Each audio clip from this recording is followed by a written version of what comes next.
everyone, my name is Tori, this is Novel Life, and welcome back to my channel.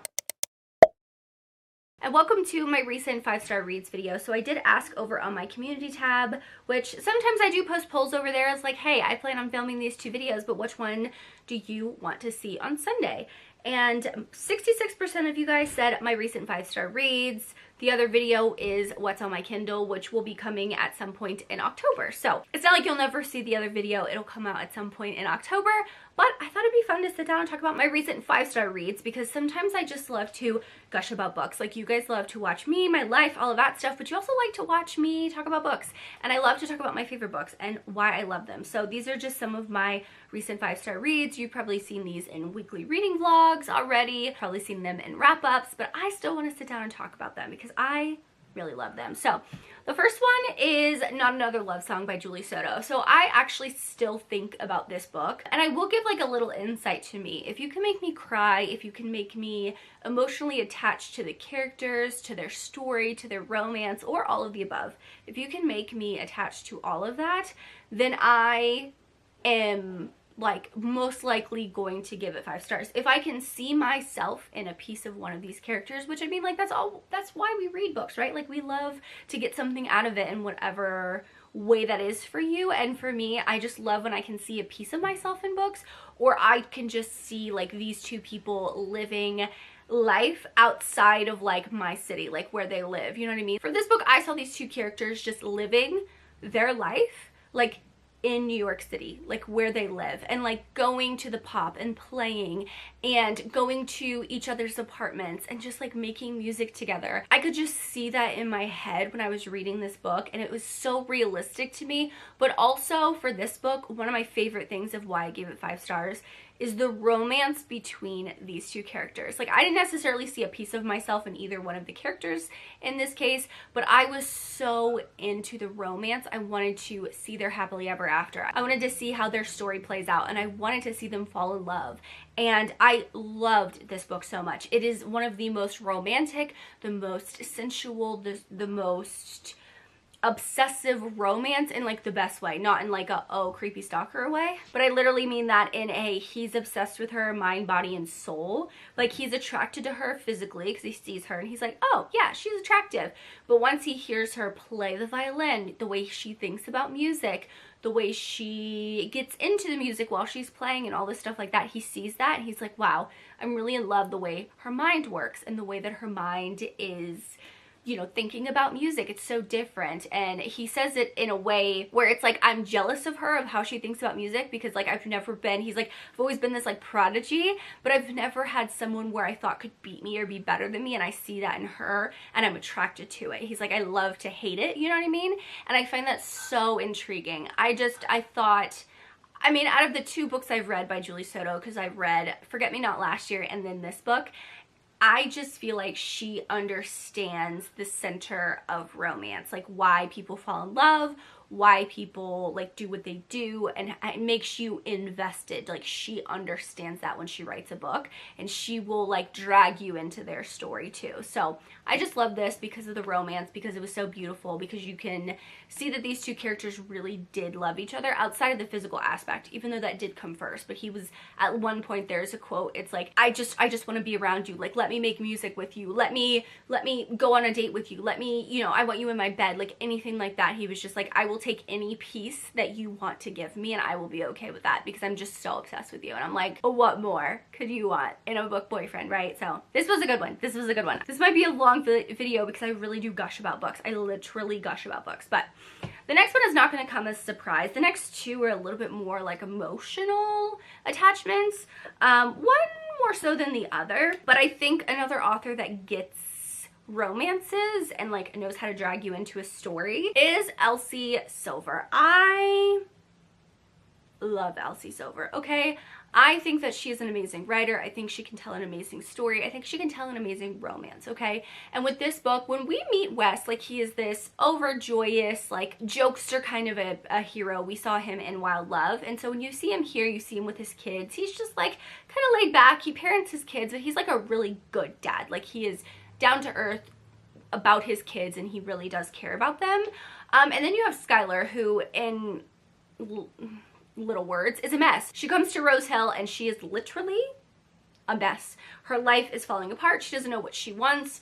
You know, like, she doesn't know where she's going in her career as a singer. She, you know, she's found out things about her parents and her manager and all this stuff like that. And so she comes to Rose Hill not expecting to find herself, but just to get away. And while she gets away, she finds herself.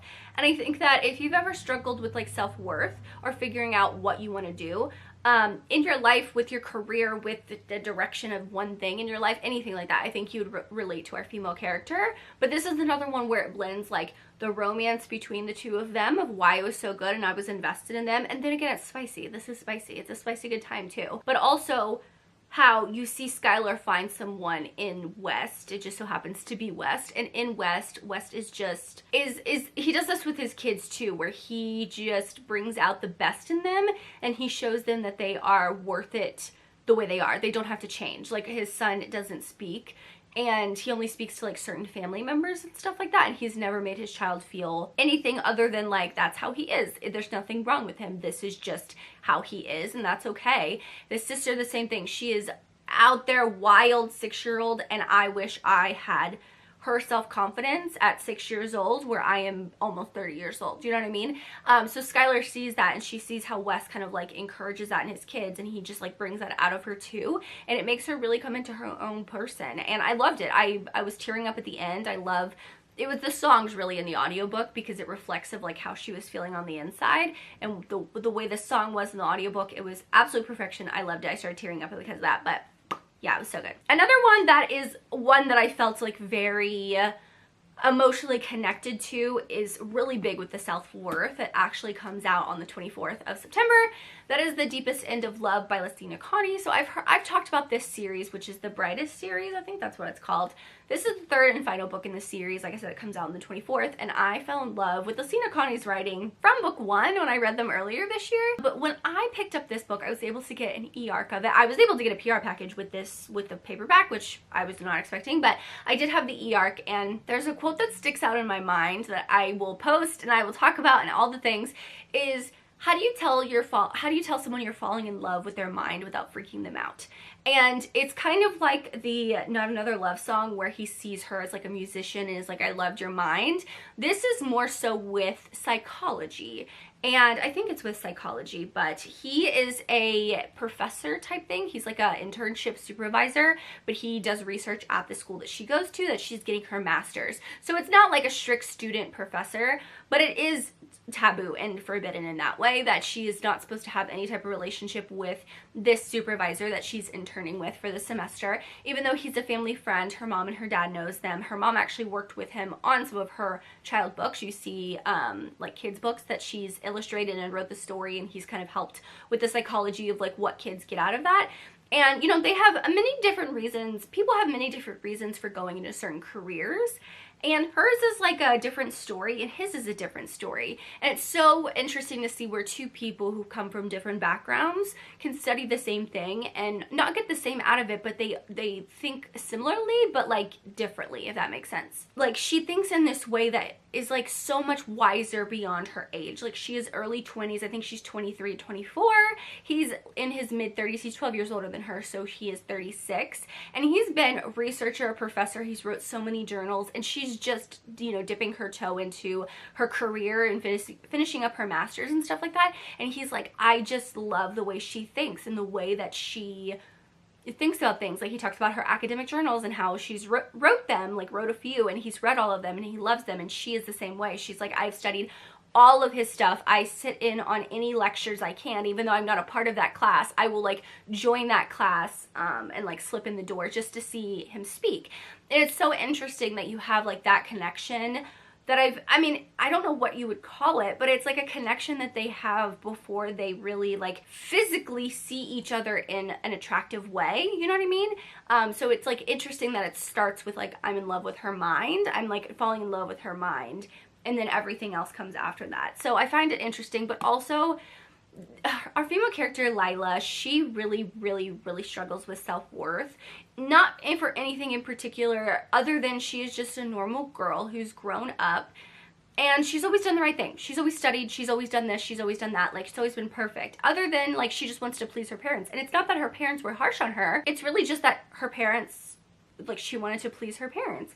And you see that she has a lot of, like, childhood things that come out. And I feel like if you are someone who has been through anything in their life, right, at a young age, like you're, you know, teens or younger, or, you know, early, like 18-ish, like before 18, that will change and stick with you in ways that you don't think. And it really made me think about, like, my life and how I am the way I am today, and the way I make certain decisions is like, has that come from when I was a child? You know what I mean? And I just found it just absolutely amazing to read a story like this. Like, is the writing absolutely perfect? No, but the story was so all-consuming. I stayed up to like 3 a.m. finishing this freaking book, and it's my favorite. I really saw myself in the female character. I feel like any woman who would read this book would see that. Yeah, I thought it was beautiful. I thought it was a beautiful book. It's only 3 books and I've been talking for like 12 minutes now. Oh my gosh. Okay, the next one is one that I just read for the historical fiction readathon that I'm hosting with Christy from Christy Reads a Lot.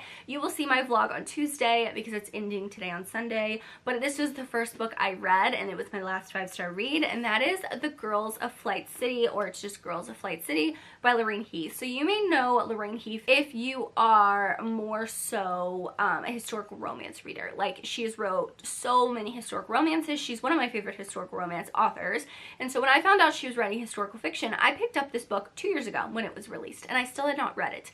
And I got the audiobook, and I was physically immersively reading, so physically, and then listening to the audiobook while I was physically reading along, immersive reading.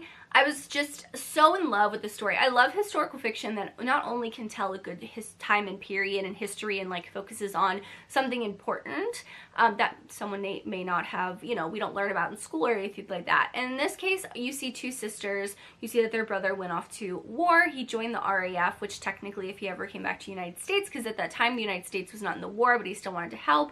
So he had to go to Canada, and then he had to go to Europe, or Great Britain I should say, join the Royal Air Force.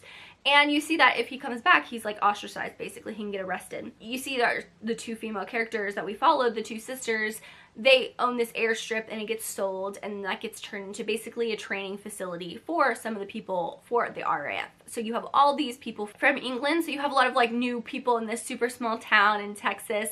And you see that they're using this airfield, and she's a badass pilot, okay? She's amazing, and you see that she starts to fall in love with this one guy, and he starts to have feelings for her, but he's lost someone previously. You see her sister starts to fall for someone, and Lorraine Heath just blends the historical fiction aspects with not just 1, not just 2, but like 3 different romances you kind of follow, because kind of follows her best friend too, and it is so beautiful. I found myself tearing up in this book so much because I just felt for these characters. It's like one thing after another, and like I cannot imagine being in a world war and having my person go off to war, you know what I mean, or having just to let go. Like, you can't do anything about it, like they're forced to go, you know what I mean, and you can't hear anything back. They only can send letters, and you know, you're just like waiting and waiting and playing this waiting game, like watching your life go by while all this stuff is happening. And I just thought it was beautiful. I thought she wrote this amazingly, and I loved it. That's really all I have to say about that one. I just loved the story. And my last 5-star read was Wisteria by Adeline Grace that I want to chat about. So this is the 3rd and final book in the Belladonna trilogy, and I will say I loved this.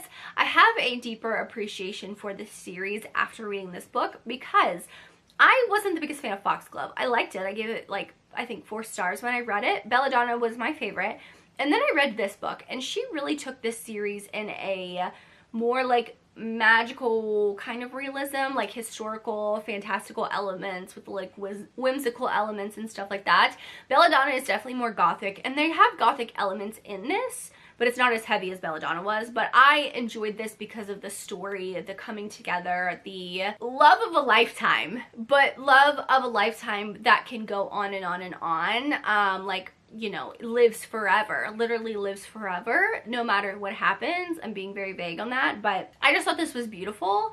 And I love her writing. I am a fan of her writing in this series. I think she writes incredibly. I think she tells a story incredibly. And I think she paints this realistic picture as someone who likes to visualize in my head. I can't always visualize every book I read, but I visualized things happening in this book like it was playing in a movie for me. And I love that. I love when I can do that with a book. And I think she just wrote it in a way that you literally are just like, you want to dive into the book. You know what I mean? Like, you want to dive in, you want to stay there, you don't want to move, you don't want to do anything. And I loved it. I loved it. I love the conclusion. I definitely want to reread because of the stuff that happens in this book. I was like, I do not understand what's happening in Foxglove. Like, why is this stuff happening? And because of how things work out and play out in this book, I have a deeper appreciation. And I feel like I missed a lot of things because I wasn't paying attention, because I was like, this is okay. Like, it's fine. I like it. I like the writing, but I'm like, whatever. So yeah, it's interesting. It's interesting that I want to go back and reread it because I feel like this could be an all-time favorite series for me, if that makes sense. But yeah, that was my recent 5-star reads. I don't have as many as I used to, but I did want to sit down and just gush about them. So you can let me know your last 5-star read in the comments down below if you've made it this far and you would just like to let me know with an emoji. You can drop a star emoji in the comments down below. Just 1 or 5. However many you want to do. But thank you guys so much for watching. Make sure you like and subscribe for more content from me. I hope you're living a novel life, and I will see you in my next video. Bye guys.